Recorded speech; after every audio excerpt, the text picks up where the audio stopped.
Hello, everybody. How are you all doing? Well, today we are looking at Now That's What I Call Music 69, released in 2008, 12 years ago now. And it's amazing reading some of the comments on YouTube.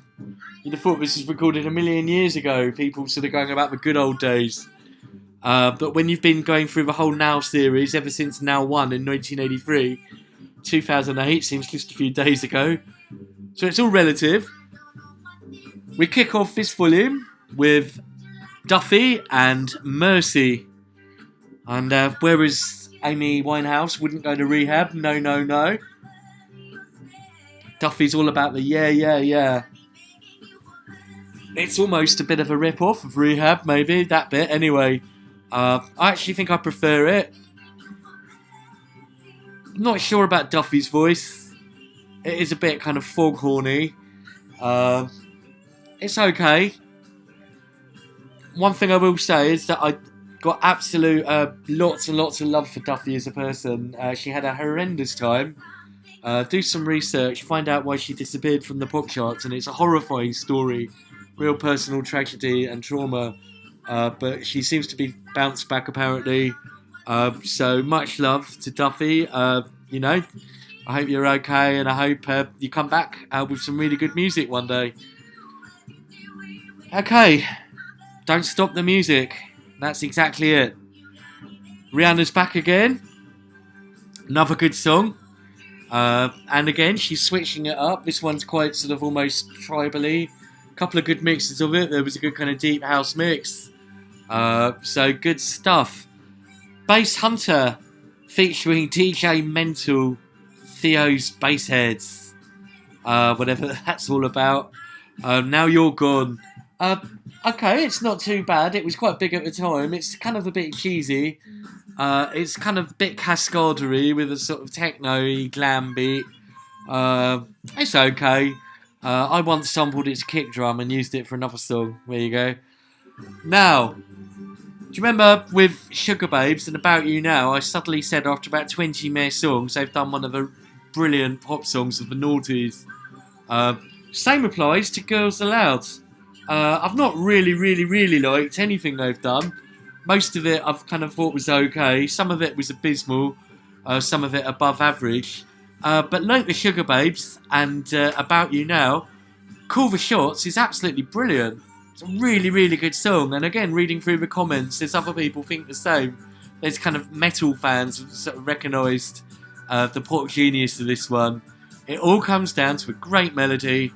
You got that good melody in there, and you could do something great. And it's probably not even one of their biggest songs, but I'd say this is one definitely filed under connoisseur's choice. People who really like good pop music on a musical level, nothing to do with trends or fads or whether they fancy the singer, but just like the dynamics and the melody of a good pop song. This one really hits the spot. So great stuff. Best song they did, I think. Certainly up to this point. If not at all time. I wish I could say the same for the next one. Rockstar by Nickelback. Commonly regarded as one of the worst songs of the noughties, not one of the best. Is it that bad? Do you remember we had Fergie and Glamorous, and I said it seemed to be totally devoid of any kind of irony, any kind of social comment about the nature of fame. It was literally just someone singing about how glamorous they are. I do wonder with Rockstar, is there any irony to it? Is it making a point? Or is it all just saying about these really cliched, almost Spinal Tap kind of memes about being a pop star? Or you get to shag loads of women, or you get to take loads of drugs, or you make loads of money and you get big swimming pools. That stuff was dated in 1982. So by 2008, it's positively antediluvian. Is he kind of mocking it, or is he just singing about his own life? There's that rather obnoxious thing about the Mile High Club where the backing vocals go, "Been there, done that." Wow, whoopee-doo. I'd have more respect if you'd made love in the toilets on a National Express bus on the way from London to Cardiff. But maybe that's just me. It's probably a lot harder as well. So yeah, Rockstar by Nickelback. That said, I still play it. Sometimes you kind of want obnoxious music, really. I don't know why. Maybe it's just a kind of sadistic thing. So yeah, Rockstar by Nickelback. It is on a critical level, it's utterly atrocious, but it's not too bad, I suppose. I wouldn't say it's one of the worst songs ever, but it's certainly one of the most obnoxious songs ever. Okay, now One Republic with the first of their 2 appearances on here, and this is them just on their own, and it's nice actually. It's kind of nice. Not really that indie. I suppose it's filed under indie, but it's pretty mainstream. Yeah, good. Now here's a really weird one. Very, very odd song indeed, but a really good song. David Jordan, who is from Barnet, yet another place that I've been to on my travels, and I know pretty well. In fact, Barnet was the last place I was at before lockdown, before I came back to Leeds and stayed here for 6 weeks. I sometimes stay at a hotel in Barnet, well, Whetstone really, London Borough of Barnet. And David Jordan sounds more like Belfast than Barnet really. It's kind of almost Celtic, I don't really know, it's kind of nondescript folk really. Not nondescript, non-specific. It's a really strange song. Do you remember, probably not, but you might have heard of a song by Hollywood Beyond called What's the Colour of Money? Never made a now, it was from 1986. This reminds me of that. It's a bit jiggy kind of thing. You want to jig around to it. It almost sounds like some old nursery rhyme or something. But it's kind of rocking as well. So it's kind of rock, folk, even a bit funky. It's a very strange, unique song. Not had that many listens, not even had 1 million. But yeah, I'm noticing there's quite a folky edge to some of these songs in the last few nows. Yeah, this is very odd, very unique, quite haunting. Okay, Kelly Rowland with Work. That's pretty good. It's kind of giving Beyonce and Rihanna a run for their money. Quite tribal sounding, pretty catchy song, quite clubby. Good stuff indeed. Now, talking of bad songs, we seem to be alternating between shit songs and great songs. This song, I will not going to argue with anyone who thinks this is one of the worst songs of the year, if not the decade. Soulja Boy, crank that. It was kind of popular for about a week, but even when it came out, everyone knew it was shit. It's not like a song that we look back and think, God, how did we like that? Everyone knew it was shit. The minute it came out, it was an instant bad song. And as such, I think people probably liked it kind of ironically. Certainly a new low in hip-hop, really, in terms of having absolutely zero to say about anything. No real kind of lyrical skills. Why did it do so well, then? I don't know, just a mass moment of insanity, I guess. Weird. Okay, now, Piece of Me by Britney. I'm kind of hitting Pete Britney with this one. It's not too bad. I like the lyrics. They're definitely autobiographical, and they're another chapter in a psychodrama. I kind of like the music. It feels a bit contrived, a bit too kind of overproduced, sort of studio trickery. And in a way, that's kind of a part of the problem with Britney. It's too many people interfering and putting their aesthetics on the Britney project, rather than just letting her take control. Maybe she did, maybe it's what she wanted, but I don't think it's quite as pure Britney. It seems a bit tainted somehow. The lyrics are saying all this, everyone wants a piece of her, so it kind of does what it says on the tune. It's not one I'd choose to listen to, put it that way. Of all the Britney songs, it's probably about 10th on my list, but I don't hate it either.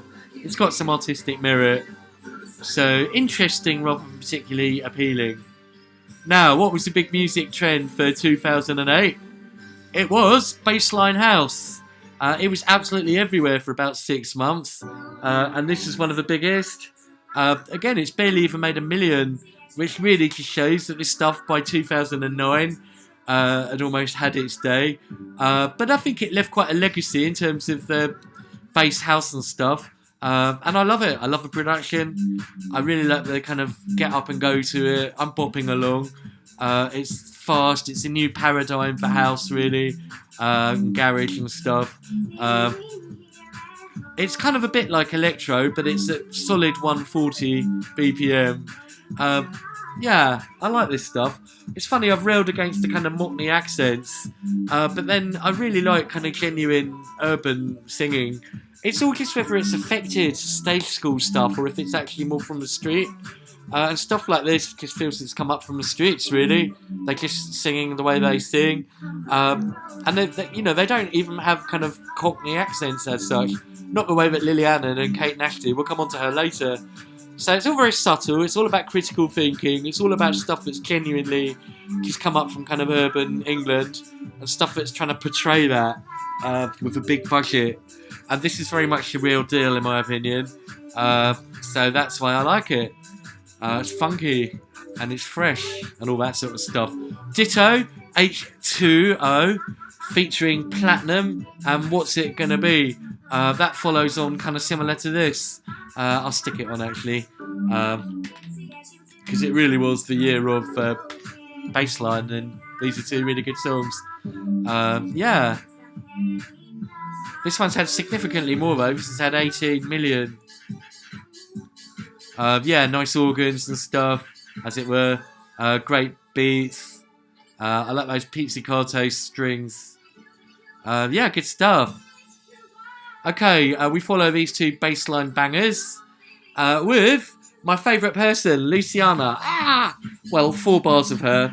If you remember, she gives me cognitive dissonance because I fancy her something rotten, but I can't listen to her vocals for more than about 10 seconds. She's featuring on Teo Cruz, Come On Girl. And that really does sound like Naughty's music now. It's got these kind of trancey arpeggios, but stuck in a more R&B kind of template. So really, that's the first one that kind of sounds like what we still listen to at work. We have a lot of loud music at work. It's very much part of where I work. I have hinted it before, but music is very much part of our work branding. And Teo Cruz stuff fits right in with that. Okay, wow, no. Not Kylie's best moment. Meh, more than wow, really. It's really poor, to be honest. Just nothing very special about it.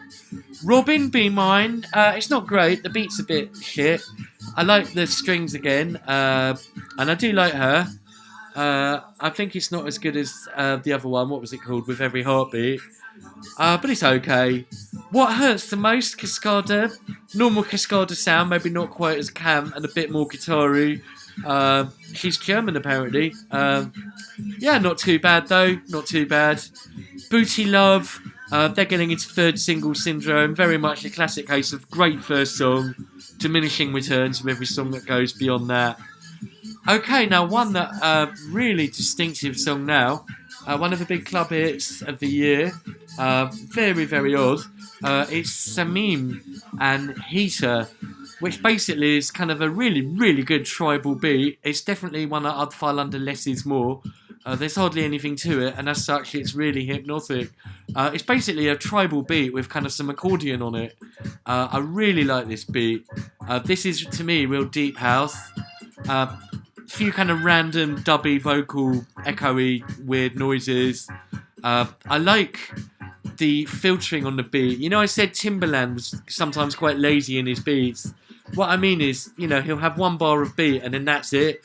It doesn't get louder, it doesn't get quieter, it doesn't have any kind of dynamics. This one really does. It is essentially the kind of beat fill, but it's always changing, and it's kind of changing in relation to the music. It's filtering.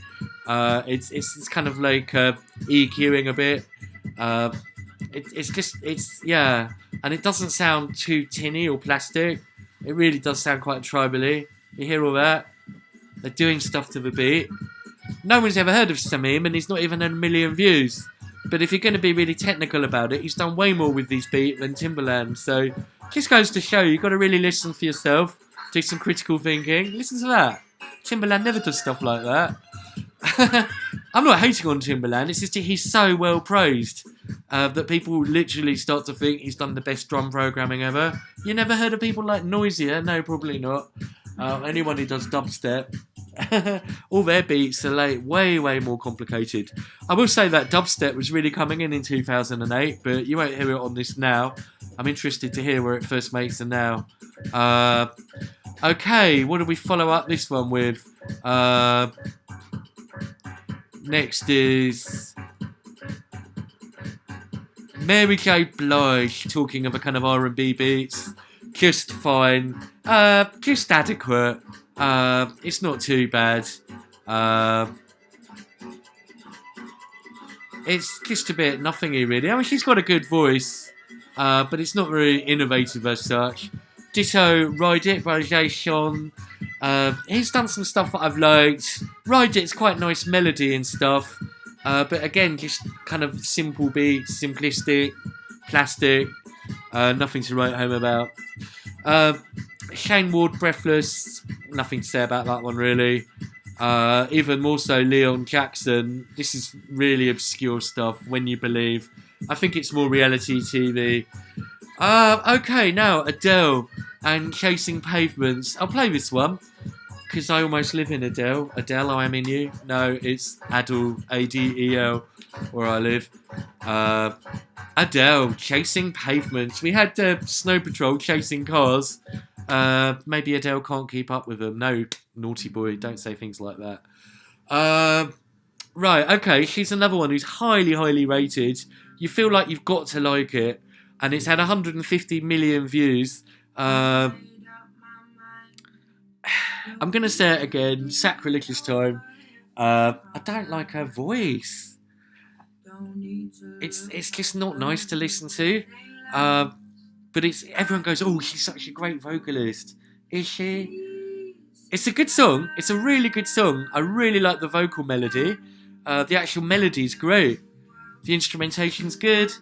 I like the drums. Wow, a song that I like the drums for. Because it sounds like real drums. It's just a bit human. It's just her voice. It's another one that's a bit foghorny. That's two foghorn ones. Her and Duffy. They almost sound the same.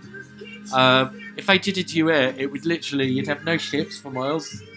What do foghorns actually do? Is it just a ship's way of saying I'm Parsi? I don't know, it's just not very subtle voice. It's a bit OTT. I left a comment and then I deleted it. I thought, what's the point? I'm going to be saying what I like in my own video. I don't need to go on hers and criticise it. It's pointless. I like the song, I don't like the vocal. There we go. Okay. Timbaland and One Republic. Okay, so we've already had One Republic on their own. Now they're with Timbaland, and I've got to say, I think he ruins it. I think they're better on their own with or without him than with him. Let's apologise. He doesn't really add anything. He really doesn't. They'd be perfectly better off, and they'd have already saved a bunch of money, but then they wouldn't have had the hits, I suppose. So there we go. There's a lesson there, I think. Okay, another one that's maybe oversang, Alicia Keys and No One. Again, I like the song. But it's oversung. It's the vocals don't have any subtlety. It's too loud. It's too overcompressed, if you like. There's no real dynamics. Mika, Happy Ending. It's a slower one for him. Yeah, it's okay. A lot of people don't like Mika. I take it on a song by song basis. He's doing a bit more of his falsetto on it, but it's okay. It's not too bad. Now here's one I really do like. And again, a lot of people don't like either Kanye or Chris Martin. I think that's a good combination. It's a bit culture clashy. They come from different worlds. God, Adele's really winding me up now. Just tone it down, love. That's this Beastie Boys movie that's coming out. Looks really good, actually. Every single kind of hip-hop inflected song has this movie advert for it. The Beastie Boys story. I'm really interested to hear that. Okay, Kanye featuring Chris Martin. This has had 81 million views. Not as many as Adele, but I'd say it's better. I like Chris Martin's vocals on it. I like Kanye on it. Yeah. Oh, I've got a new subscriber. Woo! Wow, that makes it 39. And here I am slating stuff that's only had like 1 million views. It's all relative. It's all relative. I'm just some guy who's just put these out. No promotion, and I don't really want it because the more people like you and follow you, the more you feel you've got to live up to it. No, I'm not complaining. Do subscribe. Please subscribe. But there's no concessions to subscribers in these videos. It's just me talking, and if you like it, great. And feel free to comment as well. I do like the idea of a conversation and lots of people having a say. But yeah. So anyway, that's Kanye and Chris Martin, Homecoming. Now another really, really good song that very, very reminiscent of Mr. Blue Sky. Should we stick it on? It's the Hoosiers. And apparently this song was dedicated to one of his teachers. He was worried about Ray, and now he's saying goodbye to Mr. Ray. Yeah, very, very, very like Mr. Blue Sky, but that is a classic song. It's not like they've ripped off the melody, more just the arrangement and the production. Lots of very fast pianos and stuff, drum beats in all the same places. But yeah, interesting. Good song. I do like it. And we follow it with another kind of ELO sounding one. Isn't it amazing? In the year 2008, everyone's trying to sound like ELO, who were one of the most naff bands ever throughout a high part of the 80s and 90s. Now they look really cool. It's the feeling, and they've always sounded a bit like ELO. This one's maybe a bit more synthy than some of their stuff. I thought it was over, but it's really good. Okay, Alpha Beat. We've had Ultra Beat, now we have Alpha Beat. With Fascination. We've had a song called Fascination by the Human League on Now One. It's another one that's kind of a bit kind of 70s, 80s sounding. More like a proper band. I'm liking these real drums coming back. Yeah, it's a good song. Really good song, actually.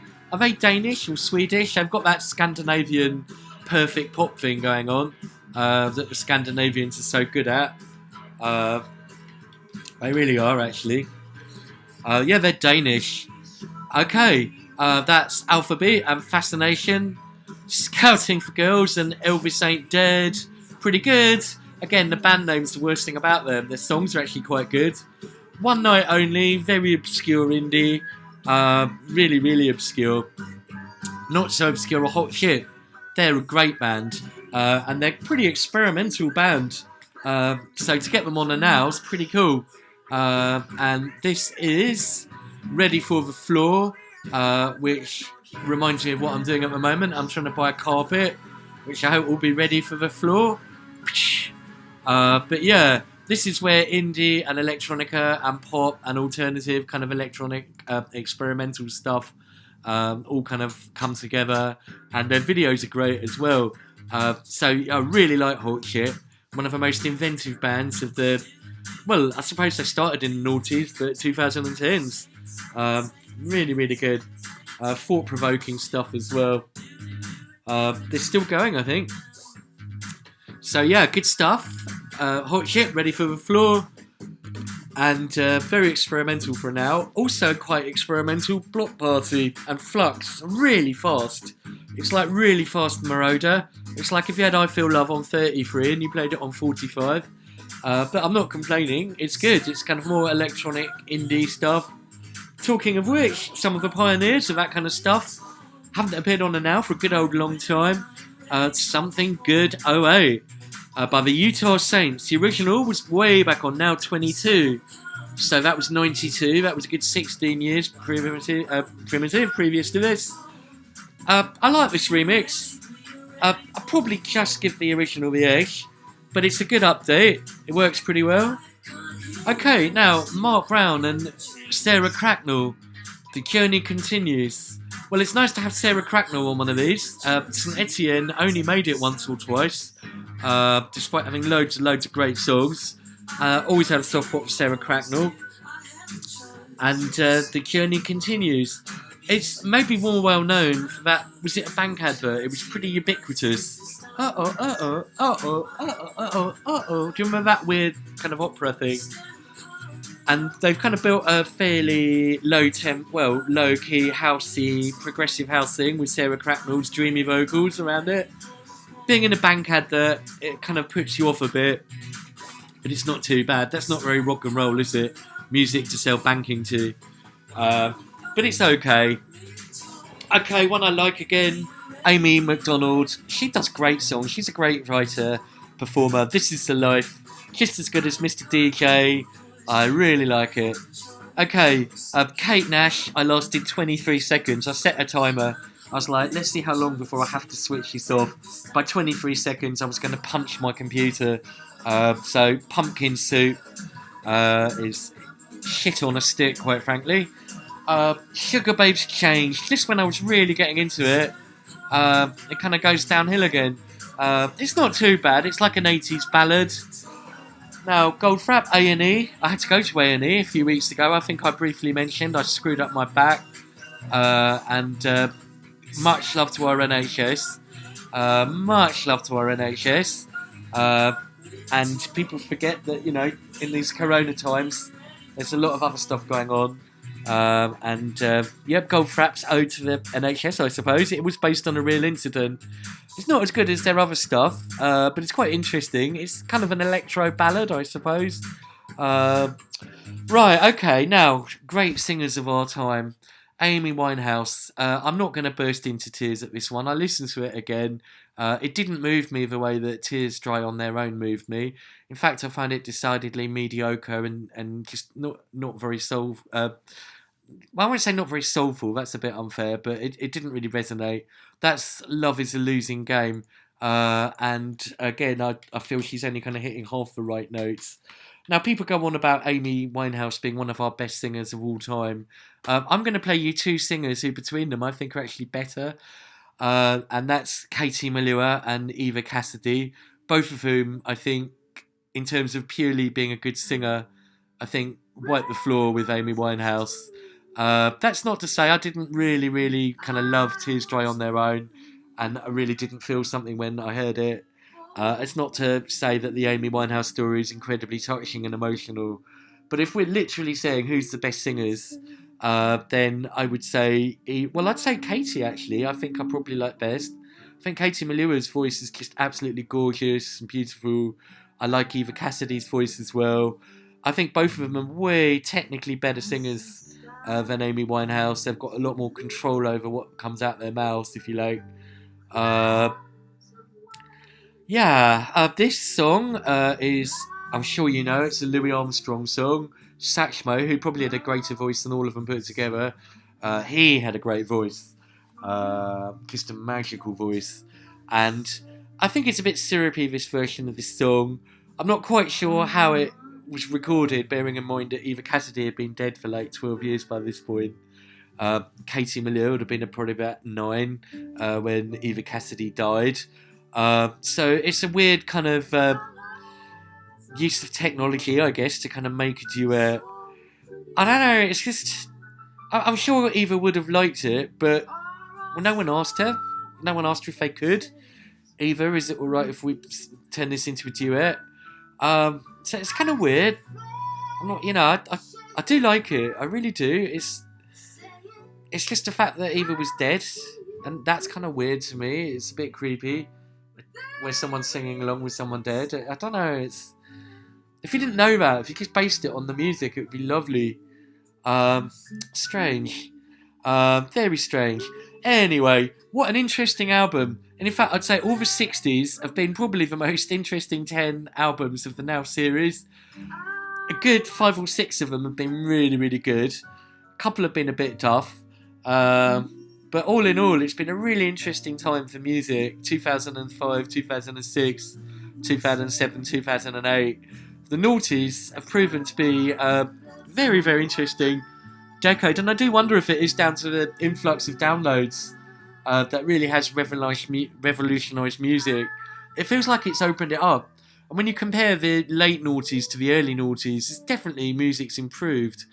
Pop music anyway. Pop music ran about 2002, 3 was pretty lame. Pop music 2007, 2008, really exciting. So with that in mind, which of these songs still sound good? Well, Mercy Duffy, I think, still pretty interesting. We've run out of music, and that's the end of it.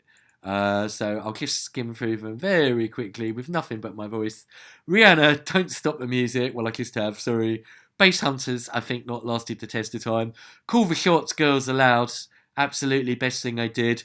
Nickelback Rockstar. It's an interesting piece of rock history. Let us know if you think it's the worst song ever. Stop and Stare by One Republic's okay. David Jordan's a very interesting oddity. Sun Goes Down. Kelly Rowland, Work, that sounds good. Crank That is widely acknowledged as a piece of shit. Soulja Boy, one of the worst songs ever. Piece of Me by Britney, good lyrics, not great music. Heartbroken and What's It Gonna Be, interesting slices of 2008 bassline house. Come On Girl, vaguely. Then A Few That Aren't. Then Heater by Sameem's interesting. Then A Few That Aren't. Chasing Pavements, big, but I don't really like Adele's voice. Then A Few That Aren't. Homecoming, Kanye and Chris Martin's interesting. Hoosiers and The Feeling, they're both good kind of post-ELO songs. Goodbye Mr. A, and I Thought It Was Over. Fascination by Alphabet, still good. Elvis Ain't Dead's not too bad. Ready for the Floor, Hello Hot Chip. Block Party Flux is okay. Something Good's an adequate remix. The Journey Continues, interesting I suppose. This Is a Life, Amy McDonald, good. A Few That Aren't. And we end it with What a Wonderful World, Eva Cassidy and Katie Melua. So we hit the big 7-0 next time. See you later everybody, have a wonderful day.